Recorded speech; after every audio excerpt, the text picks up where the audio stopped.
And now it's time for more of Southern California's sports fishing voice. Let's talk hookup. This portion of the show is sponsored in part by Ford, the official truck of Let's Talk Hookup. Rancho Leonero, where your wildest Baja dreams come true. Maui Jim Sunglasses, the choice of the best captains. Shimano Rods and Reels, fish with the best. Shimano.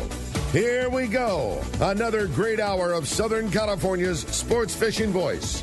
Let's talk hookup.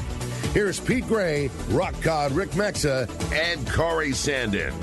And welcome back. Hour number 2, Let's Talk Hookup, right here on Let's Talk Hookup and the mightier 1090 ESPN Radio. Pete Gray here, Rock Cod Rick Mexa. We're in the world headquarters here of Let's Talk Hookup, right next to the San Diego Landings in Point Loma. We have a couple of legends here. Captain Ben Griffith, Captain Don Sansome, fishing legends. They've been around for quite some time in this fishing world in San Diego and have some good stories to share. Yep, makes you smile thinking about all the fun memories of fishing with Ben and hearing all the stories with Don. This is a great time. Yeah, we're having a lot of fun for sure. A lot of great texts, a lot of great calls of talking the good old days. Yep, no doubt about it. And if you want to join us, man, we'd love to hear from you. Give us a call this morning at 213-432-1090. Again, 213-432-1090. That's how you reach us here on Let's Talk Hookup this morning, or shoot us a text. Text the show. We got so many great texts lined up to read for the second hour here. Text the show. Only available through the Let's Talk Hookup app. It's a free download, and we'll get your texts on there. Unfortunately, there's far too many that we're able to read, but keep them coming. We always pick some of the fun ones and read them on the air. But every text that makes it onto the show and every phone call that makes it on the show, you're going to be eligible to win a great trip. We're giving away a full-day trip on board the San Diego out of Seaforth Sport Fishing to one lucky caller at the end of the show today. Yeah, you have a good one, huh? Yeah, I got a great text here that's starting off the second hour. This is from John in San Diego, and it was for Ben. Can you describe the challenges of loading and unloading the sport fishing boat from the Imperial Beach Pier? Yeah. We did it for 1 year, and I was told the pier was the same length when they rebuilt it, but it wasn't. It had to have been shorter because when they put it back in, when we were trying to load we had an adjustable ladder going down and a ramp, and we get down to the end and we're still having a 4 and 5 foot drop, and if it was low tide, it was a disaster. The straw that broke the camel's back for me was we had a lady she was first in line. Tom Muleman was a really good operator, and he's running the Morning Star, and the kid really sharp on the deck, and she's afraid to step across. We've gone up and down twice, and she still won't step across when the boat comes up. Finally, I said, "Look, ma'am, if we can give you your money back if you want." So no, I said, "Okay, when I tell you to step, step. Don't step before, don't step after.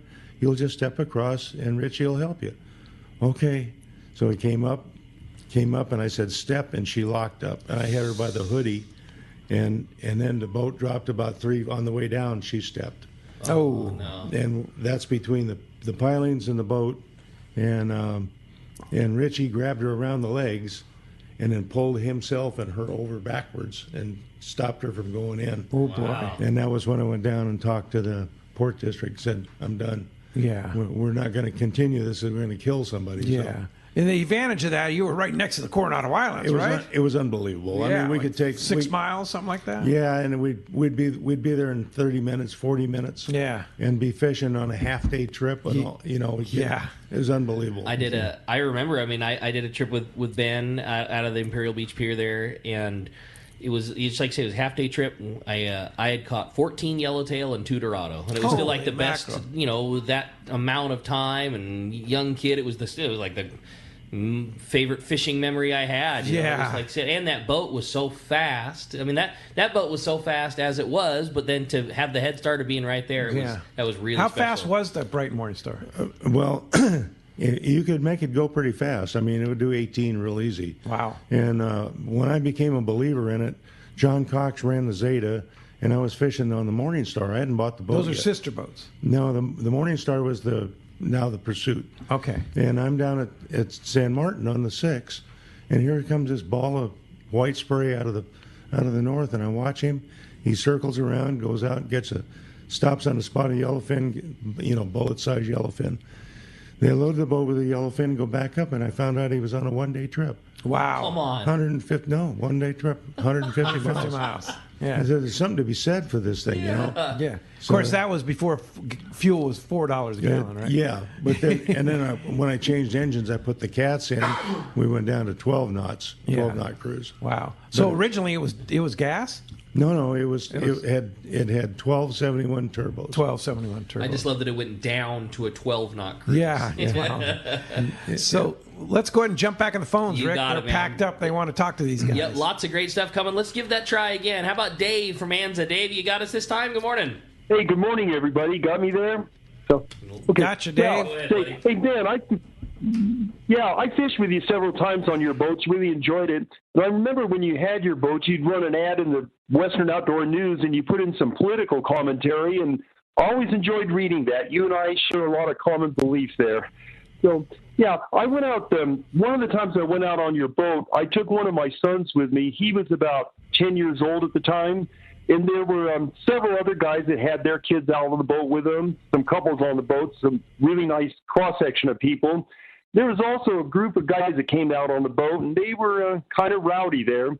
And they were right in the middle of everybody. And let me tell you, I'm no choir boy, but they were filling the air with a lot of words I can't use on the radio. And your captain caught wind of this, and he came down and he said, hey, guys, we got a mixed group on this boat. I want you to cool it. And it stopped right there. I just want to compliment you on running your boats in a way that a guy could take his kids or a lady friend out there and be able to enjoy the atmosphere. I really want to thank you for doing that. Well, I appreciate it. We just tried to.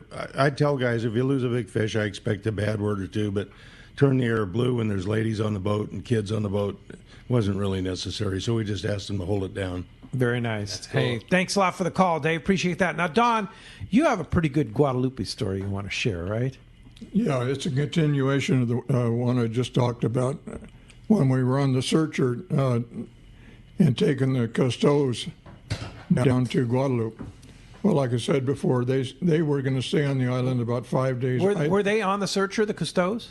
Yeah. You took them down there. Yeah, we took them down. Wow. And then dropped them off on the island. Wow. And we dropped them off on the island. So the crew and I, we got a chance to look the island over real good for what's in that deeper water. It was really something, all those yellows in 80 fathom. That was incredible. So it's time to pick up the Custos. So when we get them, we go up there, and it took them about an hour to get all the gear on the boat. And there's one more coming in, and it was Mrs. Cousteau. It was Philippe's wife. And she's coming out in the Zodiac. And there's a goat in the Zodiac. In the Zodiac. In the Zodiac. And I said, what are we going to do with this? We can't take that home or back to San Diego. And she says, oh, yes, we can. It's expedition immunity. And I said, they're not going to fall for that. What happens if they can't come? It was So we go in to San Diego Customs with the goat. With a goat on board. With a goat, and all the time it's bah, bah, all the way home. So we get to Customs, we clear, and the guy saw the goat. He says, "You can't take this goat in without going through a lot of paperwork and time." So what we had to do, he says, you're going to have to go back offshore for 10 days. We're going to let the passengers off, and I would go out with the goat. And I said, no, we can't do that. So I finally talked to him if we keep him at the dock. Because they said it's going to take 10 days to find out if this goat's got quarantine. Yeah, quarantine. So what did this mean? They called the San Diego Zoo. They brought down formula. It was a small goat. It looked like a baby, but it wasn't. At any rate, so San Diego Zoo brings down the pablum or where it was and the milk. So every morning, I would get out of my car in the parking lot there at Fisherman's Landing, and you hear bah, bah, bah, and you could hear all over the dock. And in the meantime, you can't run the boat, right? I can't do anything. he's in the galley, and we got him chained to one of the stanchions on the table, and he was crapping and peeing, and it was all over. It was horrible, but I couldn't do anything. What are you to do? No, what could we do? I didn't want to go 10 miles offshore and wait with him. So finally, after 5 days, they came down and says, well, this is a stunted growth a goat, and he's got something wrong with him. We have to put him down. You're saying thank God. Thank God. But the thing that really burned me about the whole deal, when it was time at the customs to clear the goat, you couldn't find the Costello lady that brought it. And she never called, never said I'm sorry, never tried to help me. Anything. Boy. It was just. Oh boy! But this is your problem now. You deal with it. Yeah. Yeah. Right. Oh, it was that's a funny story though. Did you ever see the goat, Ben? I never saw that goat. You never saw that goat? But how did they get the goat? I don't even know how they got it. Yeah, how did they get it into a Zodiac? I know. Yeah. I mean, how did they? That's a good one. If they could tranquilize her, I could see it. You know. Yeah. Funny story. I wonder if there's still goats on Guadalupe. I would think they're for food, stuff like that, for the locals there. I think they've eradicated most of them. Most of those. There used to be on the Coronado Islands, right? Oh yeah. Coronado, San Clemente. Yeah, there's a few on South Island. Clemente still has some, I think, a few. Yeah. Huh. Hey, here's a story, a text from Richard. Richard Henderson sent it. Good morning. Wanted to say hello to Ben and started fishing with you on the Maverick with the Gardena rod benders back in the 60s, remembering some exciting trips. Gardena rod benders stayed with me for the longest time. They started out on the Maverick, and then they went through like 4 more boats that I had and kept increasing in size. Became the California rod benders. Elmer Cole was the charter master, and he was he was the best fisherman. He didn't not by what he knew how to fish, but by time on the rail. He would not leave the rail. He would stand on the rail and he'd nose hook a bait, stand there if he was waiting for the boat to stop, have it in the well. As soon as the throttles would come back, the bait would go over the side. If he was trolling, that was fine. He'd troll, and then he'd have his bait hanging in the well, and he always caught the most fish because he was on the rail all day. He never went in the galley. Wow. No, he'd get a sandwich out there on the rail and stand there and well, that's a true dedicated angler right there. Yeah, he was a good guy, and that was a good group, really good group for a lot of years. It's all right. Cool. Let's jump back into it, Rick. You got it, buddy. How about we jump back in, talk to Ted. Ted's calling us from all the way in Montana this morning. What's up, Ted? Welcome to Let's Talk Hookup. Here's trouble. Good morning. Ted. I guess, good morning. I guess I should give a question to Ben and then one to Don. For Ben, I was gonna say his brother, I think Ted? you had the Maverick, and I had the Coral Sea, and there was a little incident with white sea bass at the islands in the middle grounds, and I'll start it off with Ben caught fish the day before, late in the afternoon, caught white sea bass, and he told Joe and I at the dock, Joe Dunn on the Champ, that we'd have to meet out there at a certain time, and I think it was 1 o'clock. Don't be there before. We'll all meet there at 1 o'clock because they'll probably bite at the same time. And I think I got there a little early, maybe an hour early. Yeah. I'll let Ben tell the story, and then one for Don. And I know he doesn't want to hear this, but when he had the Searcher, the 65-footer, he might tell you the longest time he went in between having a jig strike for albacore. Those are the two ones I'll let those two guys tell. That's fun, Ted. Thank you. Well, I got the sea bass the one day, and I was trying to keep it quiet, but the sea bass are creatures of habit, and I caught them in a slot there in the middle between the two islands, and I came in late. I tried to camouflage the whole thing. Came in, and Ted and Joe were still waiting there when I get in. And where did he get him? I finally gave in and told him. I said, don't get there before 1 o'clock, because that's when it started, and we'll get there a little bit early. But so at 11:30, I'm at the south end of South Island. I get a call from Ted, and he goes, "You better get up here." I said, "Yeah, up where?" And he says, "You know where." and I was fuming. I mean, it's an hour and a half ahead of time. So I go rolling up. I was full speed with the Maverick all the way up. I get up, I come around the corner, and his whole boat, he and the champ, Joe Dunn, they're both bent solid on these sea bass. Everybody's got one on. Yeah, and I lost my temper and hollered at him on the PA, and then he pulled his anchor and came up and hollered at me. And Joe was kind of sitting quiet, waiting for the whole thing to pass. But that was how you misunderstand an hour and a half difference on when you're going to meet someplace is hard to believe. Oh, that's crazy. Hey, Sam Patella's on the line. Good morning, Sammy. Oh, jeez. Oh boy, we're in trouble now. Good. Yeah. Morning, Pete, Rick, and Captain Griffith, and Don. Good morning. Yeah, morning. Loving the stories. I wrote down a few things here, so I'll try to. I know there's a lot of people calling in, but I got to go through a few things here. Ben, I never knew you worked on the new Loan with Don. I knew Don worked on the Loan with Dick years ago, but I never knew you were part of that. And you were just talking about, yeah, you were just talking about the Maverick, and you may be aware of this, but that boat is still around. Somebody resurrected that thing. I know at least it might have been 15 years ago, but 10 years that I know of. It's up in Long Beach, and it's absolutely gorgeous. I didn't know that. Somebody spent a lot of money on that boat. It's still around.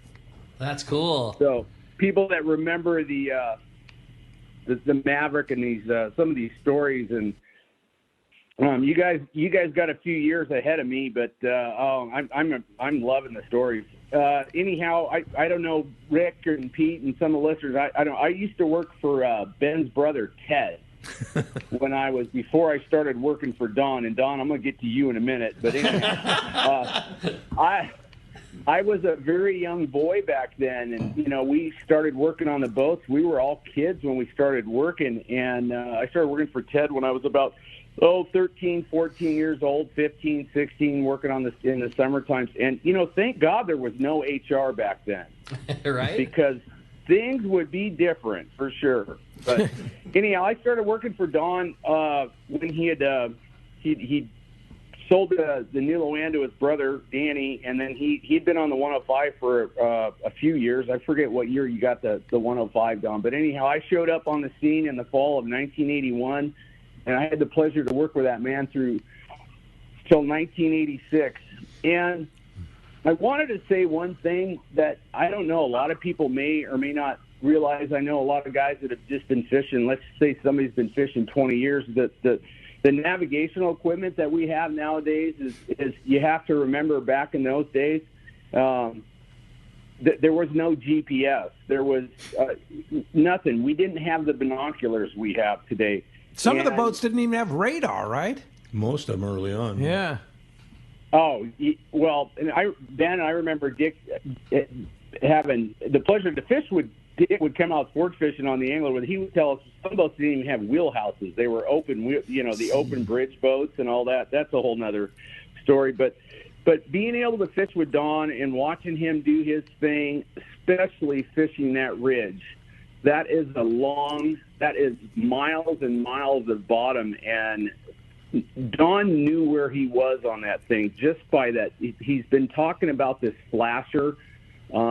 We did have it. Don had a very good meter. Don never skimped on anything.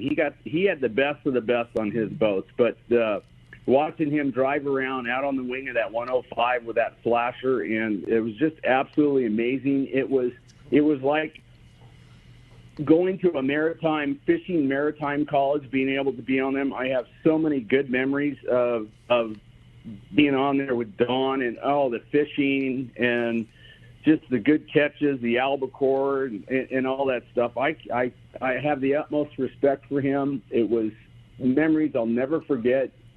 That's cool. This is awesome. Just really amazing cool, times. How many people would you take albacore fishing on the 105? Oh, limited load 44. Limited load 44. Didn't you at one time have like over 100 on the boat though, Don? I think you told me a story like that. I got to tell you guys a story. I remember where we were fishing. You were there, Don. We'd get a strike, and everybody that put a bait in the water would get a bite. The fish wouldn't stick with us, but everybody would. I remember one time we had a 27 fish tangle, 27 I actually fish. counted them, and that's one thing I do want to say that when I started working for Don to expand my being able to get guys out of tangles, Don was phenomenal with that. Just absolutely the best teacher. He taught us all. When you worked for Don, you were like family. He was the boss. He was the captain, and we were all scared to death of the man. But he always had your back. That's one thing I want to say. But I don't think a lot of people realize another thing that I'm going to say here is that those techniques of working deck and all that were passed down to guys that we all know about today. We all know Taro on the Liberty, Cameron on the Vagabond, Ray Lopez on the American Angler. They all had Don's training and were never on the same boat with Don. We passed that down, and that is huge, and that is just I just wanted to say that just got passed down in the whole schooling of knowledge, and that's cool I stuff, Sammy. I had an awesome time working with him. It was some of the best memories in the sport fishing history that I have, and I'd love to roll the clock back. Thanks, Cam. That was awesome, Cam, buddy. Sam, Pantella, appreciate the contribution very much, and thanks for that. Got another You guys great have skipper. a good day. Yeah, Thanks for you letting me too. talk. We have another great skipper hanging by, Jack Webster. Before we go to Jack, we're going to go find out what's biting out there, our fishdope.com report. Right, Rick? You got it, man. And today it's sponsored by the Fish Pros of Fisherman's Processing in San Diego. Not only do they offer the best processing for your fish when your trip returns to the San Diego landings, as well as your private boat catch, but now with Fish Pros, the market, you can purchase fresh fish. They have smoked and jerkied fish for sale, their spices, rubs, smoked cheese, their famous tuna burger, and that amazing poke kit. Stop by their new location in Old Town on Taylor Street or call for details or order online at fishermansprocessing.com. We've got your saltwater guide standing by, Captain Dave Hansen. Good morning, Dave. Hey, good morning, Rick and Pete. Hey, Ben and Don. It's so great to hear you guys. And I don't want to talk too long, but it's good to hear both of you. And it's the perfect lead up to my tribute to my father next week, because you guys were all on the water at the same time back in the day, and it's just bitching to listen to these stories. Gang, there's a little bit of fish to catch. You know, the rock cod thing's closed right now, so things are kind of weird.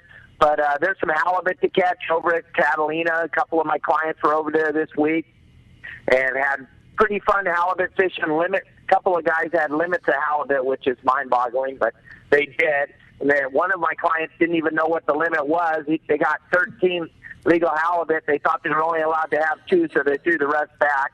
Wow. And there's, crazy stuff like that going on. But you just got to pick your spots in between the weather and get out and go fishing. But I don't want to take any more time. I want to listen to these two legends talk. And I will be in there with you guys next weekend, and we'll have fun talking about my old man. Yeah, that's Love for it. sure. Captain Dave Hansen, our tribute to Don Hansen next Sunday, and Dave will be here along with Captain Ken Frankie, and I think we're going to have a host of other great call-ins, too, of tributes to your dad, and that's going to be a great time. And, of course, fishdope.com, your source, whether it be winter, spring, summer, or fall, fishdope.com has the reports for you. $20 off a new membership to fishdope.com using the code Hookup Now, lowercase, no space. Hookup Now, your $20 code. And again, Dave, how do we find you?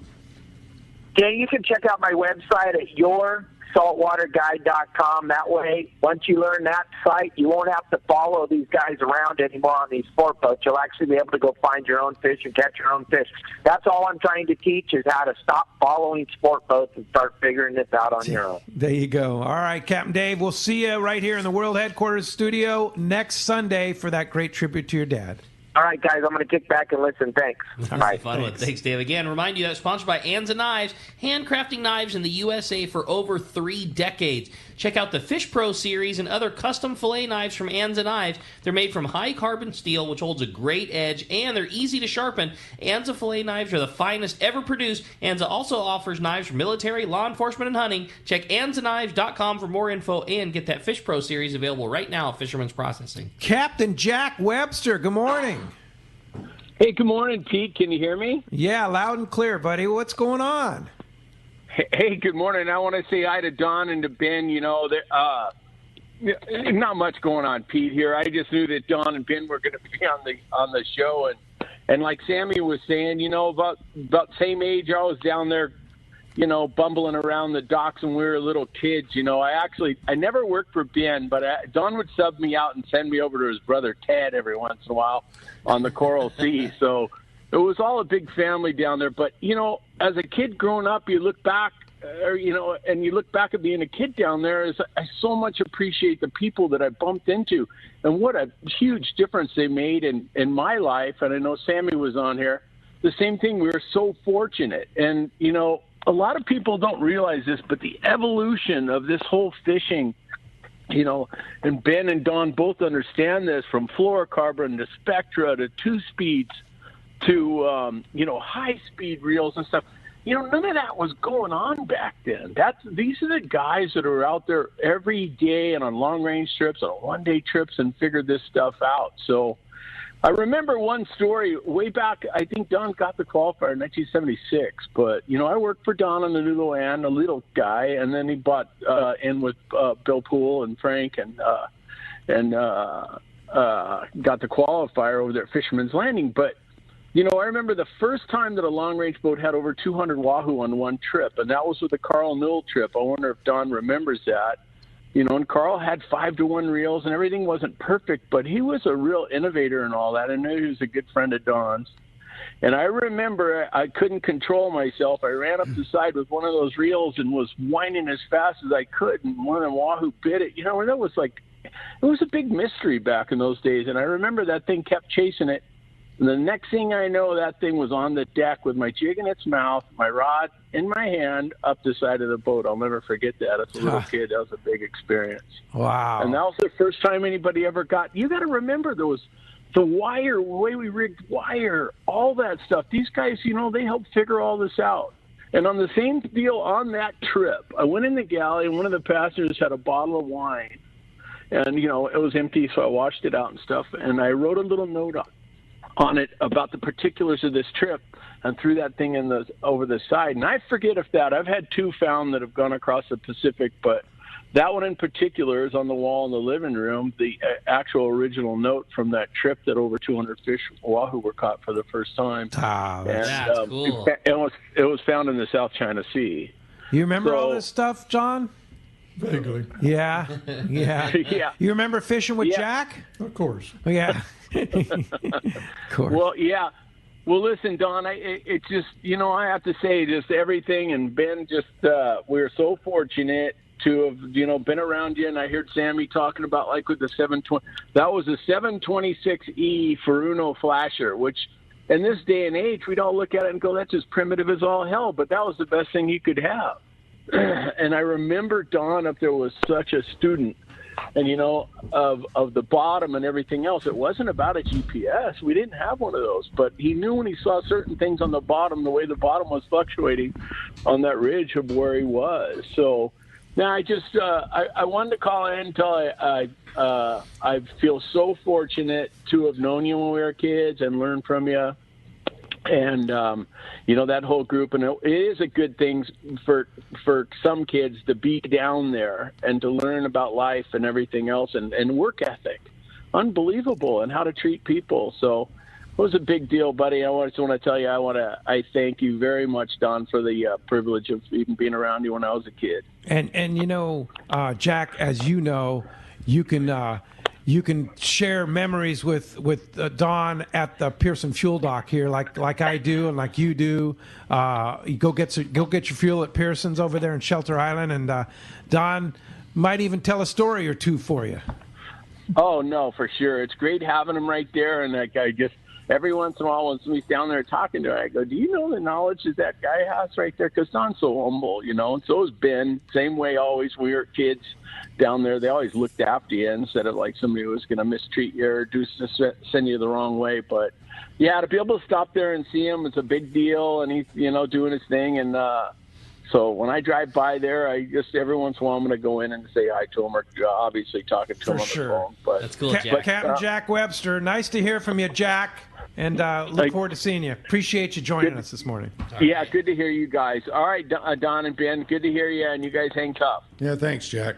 Hey, when we come back, we got a lot more Let's Talk Hookup coming your way. More of your phone calls, more great stories. We're having a great time with you. You stay tuned. You're listening to Let's Talk Hookup on the Mightier 1090 ESPN Radio. Dana Landing in Mission Bay is truly the one-stop shop for a great day on the water. Come see our expert fishing staff for just about anything you need for a great day of on-the-water fun. Looking for a fishing charter? Dana Landing has you covered with the Blackjack, perfect for up to 4 anglers, or the Impulse with up to 6. Dana Landing has a huge selection with everything you need to catch small bay bass or giant tuna. We will be sure to set you up with the right gear. We even offer reel repair and Mexican and California fishing licenses. Don't forget the amazing deli at Dana Landing with all the food, ice, and beverages you need to complete your day. Need freshwater tackle? Head to East County Bait and Tackle with all the finest rods and reels, the hottest freshwater lures, and live bait. ECBT has an amazing staff who love to share their passion for fishing. East County Bait and Tackle is located at the end of the 67 freeway on Main Street in Lakeside, and Dana Landing is next to the Dana Launch Ramp on San Diego's Mission Bay. Check out danalanding.com for more details. Hayden Lane here from Fast Lane Kayaking, and I gotta tell you about all the rad new stuff we have in the shop, like the fully updated new line of Hobie inflatable kayaks, the iTrek series. Hobie took the best-selling i11S and made it even better, then added new models like it, like the new iTrek 9 that weighs just 37 pounds, fully rigged, packs into a small bag with wheels, and fits just about anywhere. And on the water, this thing performs, featuring a super wide and flat hull shape that is stable and an elevated beach chair style seat that is comfortable. Or the all-new Hobie Mirage Lynx. Inspired by the shape of the inflatable kayaks, Hobie made a durable and ultralight hardtop model. It's the missing link. It looks like a hybrid of a stand-up paddleboard and a kayak. And the best part, at just 45 pounds, the hull weighs about half as much as similar-sized kayaks. And it's stackable. Pile them up on your roof rack or your truck bed. You gotta see this thing. Stop by the shop, right on the water in Dana Landing Marina in Mission Bay, or check us out online at fastlanekayaking.com.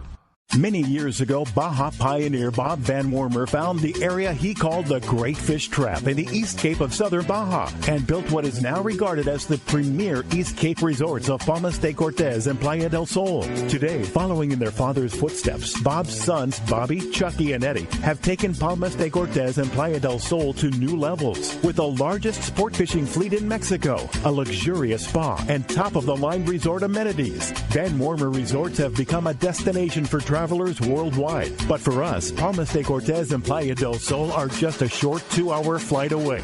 No other tropical fishing destination offers the experience and value that you'll find at Palmas de Cortez and Playa del Sol.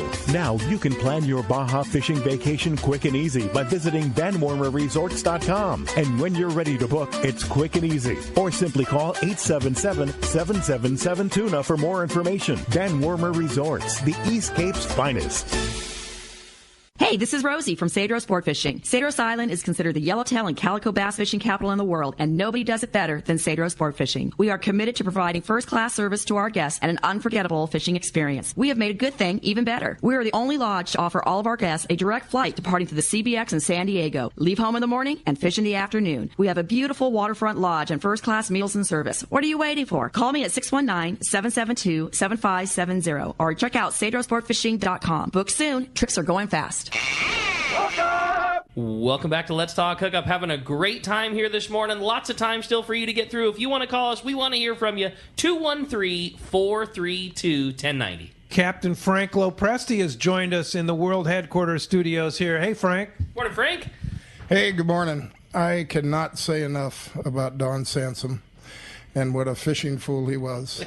Or he is. He is. You know, the one thing about Don is there's nobody in the world that loved to catch a yellowtail more than Don Sansome. The more he caught, the more he loved him. And then Don, when I came to San Diego, Don and Dick Gaydosh were the guys that really helped me, taught me a lot about San Diego and how to fish down here. But then when we went long-range fishing, Don and I think the 23 Fathom bank's called the golf course. The reason it was called the golf course is because back then we didn't have all the equipment. And we put flags down everywhere. In other words, buoys with flags so we could learn, and we'd run from one spot to the other course in time. And eventually we could do away with the flags. But at one time it looked like a golf course. There had to be 20 buoys and flags on that bank. Wow. And Really? that's how we learned that place. But Don always had just the best eyes, and nobody fished any harder than Don Sansome. Wow. That's awesome. He's a legend, and he's so humble too. That's the thing. You got to almost have to pry stories out of him, right? Right, Don? No, not really. You remember Frank? Thanks, Frank. That's fun, Frank. Thanks for coming in. We'll look forward to. Hopefully, you'll be able to participate in our Don Hansen stories next Sunday. That's for sure. All right. Thanks, See you, Frank. buddy. Thanks for joining us here in the World Headquarters. All right, let's go ahead and jump back into it, Rick. Well, the phones are packed solid, as are the texts. Everybody's excited to talk to these guys. Let's jump back in and talk to Richard, who's calling us from Hawaii this morning. Good morning, Richard. Welcome to Let's Talk Hookup. Well, good Aloha, morning, Richard. you guys. Hey, I just had the pleasure to work for Ben on the Sabre, the Fugitive. He's got to be laughing. Wow. You got to love it. Hey, and Paul Lynch and Jim Darlin and oh God, what a bunch of people to learn from. Yeah, that was with the Sabre. Yeah. Yeah, exactly. You have the Sabre, Ben. I didn't have. I ran it for H&M from 65 to 66. Wow. And what was your run then? What were you guys doing? But doing just like now, but it was a whole different. We didn't have the equipment that they have now, or the very few. Some of the boats were starting to get radars by then, but a lot of them still didn't have radars. Sure. I didn't have one on there. And was that a local boat you'd half-day fish, or was that you guys catch albacore? That was a 65-footer at H&M. It was a converted. They'd cut 20 feet off. It was a PT boat, and. Ben brought a brochure in from H&M. In what year was this? This was 65. 65. And how much was it to go on the boat? Then? So in 1965, an open party trip left at 2 a.m. It returned at 1 to 2 p.m. and it was $10. $10. And if you were under 13, it was $5.50. $5.50. And how much was a half-day trip? Half-day trip was $5. $5. How about that, huh? $2.50 if you were under 13. Yeah. Of course, fuel at Pearson's was probably about 19 cents About a gallon. 19 cents in, yeah. Was Pearson's around back in the 60s? Yeah, it wasn't Pearson's though. It was. I forget what the name was back then, but. Yeah, it was right about that time it went in there. Was it how many fuel docks were around back then? High Seas. Yeah, High Seas was there, yeah. High Seas and the Texaco dock at the end of Harbor Island and Cortez. Okay, so same ones. Yeah, same fuel docks. And then, but I remember when I was a kid and we had a boat at the Conakai, we used to pull into Pearson's back in the mid-60s there, mid to late 60s. When did you start working at Pearson's, Don? About 20 years ago. 20 years ago? Yeah, Wow. right at 20. Kind of retired from sport fishing and went hanging out there. Well, hanging out. To be honest with you, I have 6 Oscars on my mantle for screw-ups. And I don't regret anything that I've done in my life. I don't. Yeah. It's I've had a wonderful life. That's the way I am, too. Exactly the same. I wouldn't trade my life for anything. Yeah, you guys are lucky guys for sure. Been in it, and we're lucky to have you around. I wanted to say one thing about back then we didn't have the equipment. It was like there was still thumb drags being used back in the late 50s. Like leather? Yeah, leather thumb drags. No kidding. Yeah, still a few of those, but then they were going to the star drags.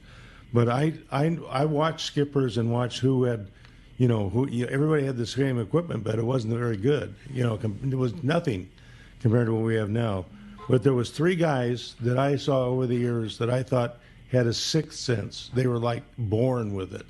And they always had a way of getting in fish, and I never figured out how it was. I worked my butt off to try to get fish, but these 3 guys, one of them was Dick Gadosh, the other was Bill Poole, and the other guy was some guy named Don Sansome. Oh yeah. And those 3 guys they had a sixth sense, and Presley was talking about how he could just feel his way through it, and just seem. And Gadosh and Poole had that same thing.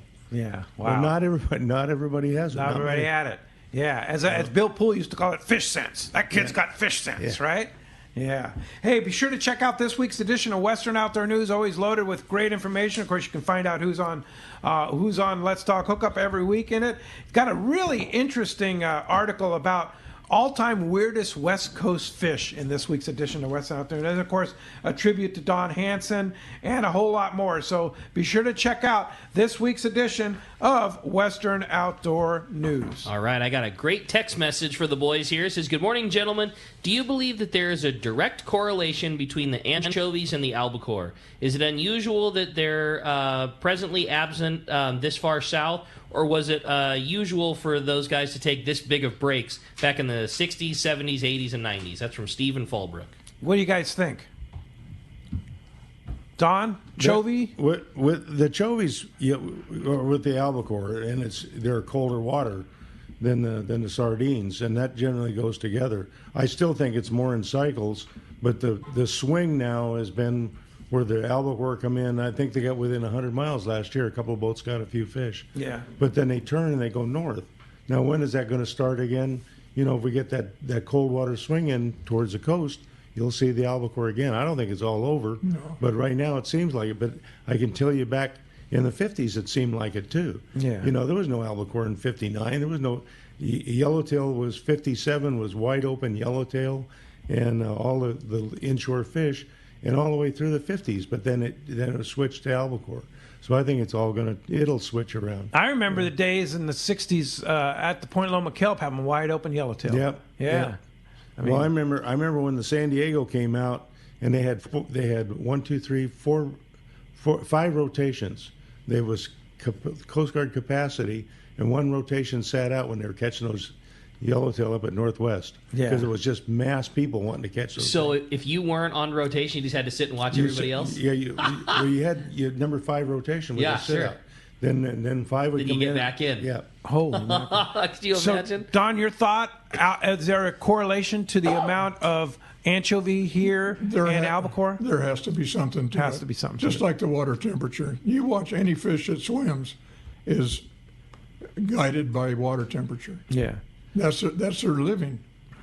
Back in the day, you guys fished with anchovies, right? There were no sardines around, right? No, it's mostly anchovies. Mostly anchovies. And you wait and see. When this changes around, there are going to be a lot of people who have to learn how to fish again. Yeah. And there'll be a lot of people lined up at Fisherman's Line and Tackle buying new tackle, right? Yeah. Oh, darn, Ricky. Well, that's part of it. Because the gear's altogether different. Yes. There's a lot more finesse. Yeah. That's really going to happen. Yeah, for sure. I mean, my entire lifetime of fishing down here, you've never needed to fish an anchovy. There's been plenty of opportunities to fish with anchovies, but there's never been a necessity. There's no sardine. Since I have been fishing down here, there's never been a time where you didn't have the option of doing it. I mean, maybe there's times when bait is tough for those kinds of things, but people that are of my age, I mean, there's never once did you have to rely on fishing a chovy because there was no other option. Wow. Cool. Let's be fun. Let's go ahead and jump back into it, Rick. You got it. Had a fun one here. We got a phone call from Ken. Ken's calling us from Fresno this morning. Good morning, Ken.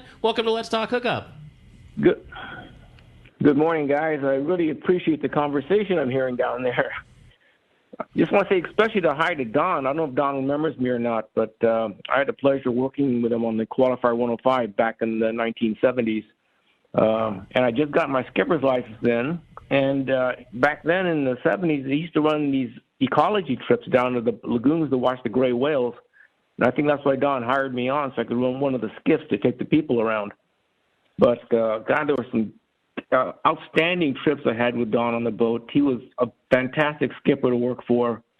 I'm sure he can remember several of the trips that I had the pleasure of working on, including a ridiculous black sea bass bite one time where the darn blacks were like a school under the boat. We sat there all day on the ridge catching black sea bass. And another thing that he had on that boat on the 105 was he had these charter of these rather wealthy Texans come on board, and there were like only 12 people or so, I think, on the 105. And we all went down to Socorro, and these people really weren't fishermen. They just wanted to go out there and have a good time. And Don was pulling his hair out because we were in such a wide open wahoo bite. I think Don said he could have sworn we could have put on at least 500 wahoo that trip if we had any talent on the boat. But the one thing I remember about Don, and I really appreciated, was the fact that he has such dedication to catch fish for his passengers. And the one trip that really brings that forward is we were on a trip down there one time, and Don can get rather moody when he's not catching anything. And we had a rather miserable trip down there, and everyone was avoiding Don in the wheelhouse because he was in one of those bunks.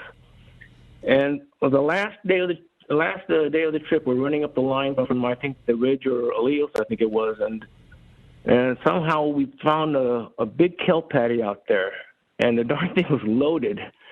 And we sat that whole afternoon on one kelp patty, and it absolutely made for the trip. And after that dinner that night, when Don came down, he was a pretty happy guy. I can imagine. It was salvage the trip.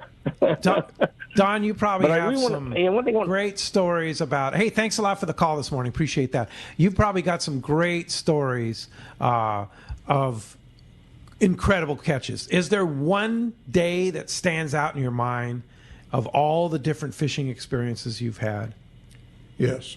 My love for fishing, the fish that I think is just the end of the rainbow for me, is fishing surface yellowtail.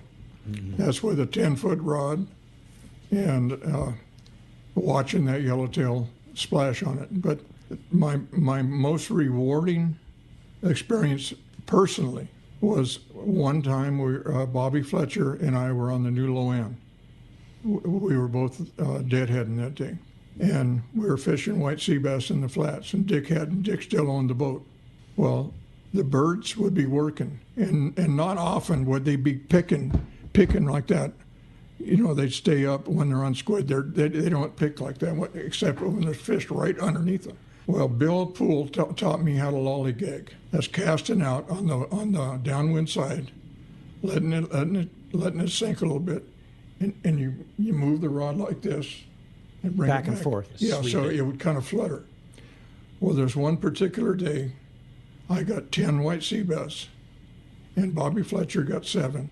But the thing about with my 10, I had 2 of them with the white candy bar. When I hooked them, they come up out of the water. Wow. And Dick Gatos, he caught a lot of white sea bass. He had never seen that before or since. That to me was my best day. White candy bar was, to my mind, was the all-time best jig. That was the jig. That and the trolling was that it's come since as the clear cedar plug for overall. Can you imagine wide open white sea bass on the iron, Ricky? I love it. Would that be something, this is huh? awesome. Yeah, and of course Bob Fletcher, he doesn't like fishing surface iron at all, right?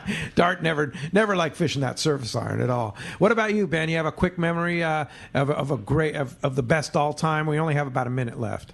Best all time was with Bobby Wire, and we went in one night at San Carlos Point. And we were just laid. Where's San Carlos Point? Down below Manzanillo. Okay. And I'd never been in there. I've been in a few times since and never got anything. But that particular night, it was full speed from the time we stopped until daylight on the black sea bass from 80 to 95 pounds. 98 black sea bass that night and about 150 yellowtail. Oh my! From about 11 o'clock till 6 in the morning. This is down along the Baja coast. Yeah. What did the deck look like when you woke up? It was just a disaster. I mean, it was just wide open. Holy mackerel! It was just wide open. Wow! And this is all before regulations where you can't take black sea bass. Oh yeah. No, there were no limits on anything, right? Basically not. Yeah. The measure of success was your pile at the end of the day. Yeah. Crazy! Wow! What amazing That's great, memories, man! That's I love it. Unbelievable. Hey, when we come back, we're going to find out what lucky guy is going fishing on board the San Diego. We got more Let's Talk Hookup coming your way on the Let's Talk Hookup app and the mightier 1090 ESPN Radio. This is Pete, and I hear it all the time. That Jim and Mary at Poway Valley Collision are amazing. I took my car to Poway Valley Collision, mentioned Let's Talk Hookup, and they gave us VIP treatment, fixed our car, and even gave us a special price. Believe me when I say Poway Valley Collision is worth the drive from anywhere in the Southland. At some point, your car will need a body repair, and I'm confident in saying it pays to go to Poway Valley Collision. Our listeners can save hundreds of dollars on your next Defects Car or Truck Repair. They work with most insurance companies, including Auto Club, MetLife, Wawanesa, and more. All you do is call Jim, Mary, or any of their team members, and they do all the rest. No hassles, just top-notch work and VIP treatment. When you take your car or truck to Poway Valley Collision, the job and experience will be top-notch. Get it fixed right at Poway Valley Collision. 14211 Garden Road in Poway. Check PowayValleyCollision.com. You've been waiting for it, and it's finally here. The Kamakatsu Nautilus ringed circle hook is now available in sizes 4, 2, 1, and 1/0. That's right. Those smaller, highly sought-after Kamakatsu circle hooks are now available in ringed and non-ringed versions down to size 4.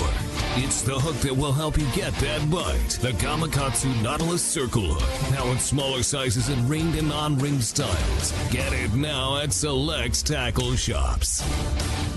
For over 30 years, Sea Falcon has been manufacturing the finest handmade jigs and plugs, utilizing superior components and hand-painted finishes. Sea Falcon lures are made in Japan and are based on hand-carved originals, utilizing the highest level of quality and attention to detail. Kamakatsu's premium assist hooks are ideal to pair with Sea Falcon lures, providing you with one of the highest quality lure combinations on the market. When you're shopping for premium jigs and plugs to chase the fish of a lifetime, look no further than Sea Falcon.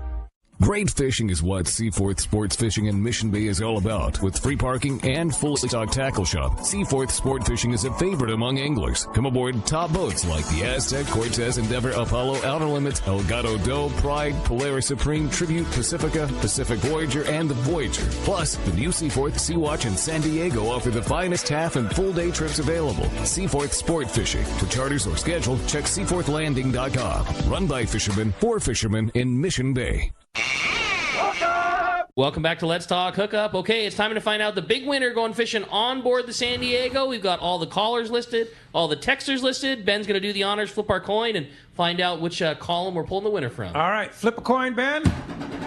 And callers are the big winner today. So that is Greg in Santa Rosa. Greg, you're going fishing on board the San Diego. Congratulations. You're going to have to make a trip down south. You have a great trip. Yeah. Man. For sure. And, of course, Don Sansome, great sharing memories, and there's never enough time. But, of course, your schedule at the Pearson Fuel Docks, you're there every day except Tuesdays and Thursdays, right? Right. Yeah. So if you want to go get some fuel for your boat, talk story with Don, you can find him there, along with John Grabowski, too. You want to talk story with John Grabowski? He's there, too, right? John Klein. And that's right. I forgot about Schmidt. Yeah, John Klein is there, too. But he comes in and out, right? Well, he works for. He's running Ted's boat now. He's running Ted's boat. Okay. Well, he takes care of it. Yeah, but you can see them all there. All the old legends. Well, if all there. those guys are there, you better take some extra time. Yeah, getting your fuel for sure, for sure. And Ben, where do we catch up with you? I'll be back down here. I'm going to do one more year on my license. Will be my 60th year, and then we're going to shut it down after that. And you're still running, like you said, Top Gun 80? I've been working. No, I've been over with Chuck Taft on his boats running night driving. I don't want all the responsibility now anymore. I just take them out and bring them back. You hide in the wheelhouse. Yep. Yeah. But if you want to go fishing with you, it'd be on the boat, right? Well, generally, I get quite a crowd down there in the middle of the day talking about just what we're doing here. Yeah. I love it. In the galley. Pretty cool. Well, always a pleasure having you guys, and I can't imagine the number of stories that you didn't tell, and also the number of people that worked with you that wanted to tell stories. I mean, we were flooded with phones texts were full and the whole time. We unfortunately had to strand a bunch of calls on the phone and a bunch of texts too. Yeah, so we just have to do it again. Not enough. We just have to do it again. It was great. It was Ben's idea. He called me up and said, "What do you think about this idea?" And he says, how about if I bring Don? And I was like, no way you're going to get Don in our studio. And he did, man. Don, thanks for coming. Ben, thanks for coming. Really cool. Really fantastic. And will you do it again? Sure. Why not? You up for it, Don? I'd love to. All right. That's cool. As long as we're still kicking. Yeah, heck yeah, man. You guys are pretty strong. Great. Yeah, for sure. Well, of course, we have a great week ahead of us. Hope everybody can get out fishing, and a lot of fun talking good stories, and there's some good fishing going on, right, Rick? Yeah, I mean, still the Pacifica still catching bluefin at a Seaforth sport fishing. We heard Marco saying they're going on it. I know there was great fishing that those guys had. So still middle of January, bluefin to be had within day and a half range of San Diego. So go get them. It's wild, man. Lots of fun going on. Well, next weekend, of course, thanks to Christian for manning the phones in the cold east there. Sure appreciate all his help, and Adam, of course, doing a tremendous job on our app. Next weekend, great shows. John and the guys from Dana Landing from ECBT, John and Steve and the boys from Dana Landing, ECBT. And then, of course, next Sunday, our big tribute to Don Hansen featuring Dave Hansen and Ken Frankie right here in the world headquarters. And, of course, a lot of people going to join us on the phones, too. Thanks for listening today. We'll see you next week right back here on the Let's Talk Hookup app and the Mightier 1090 ESPN Radio.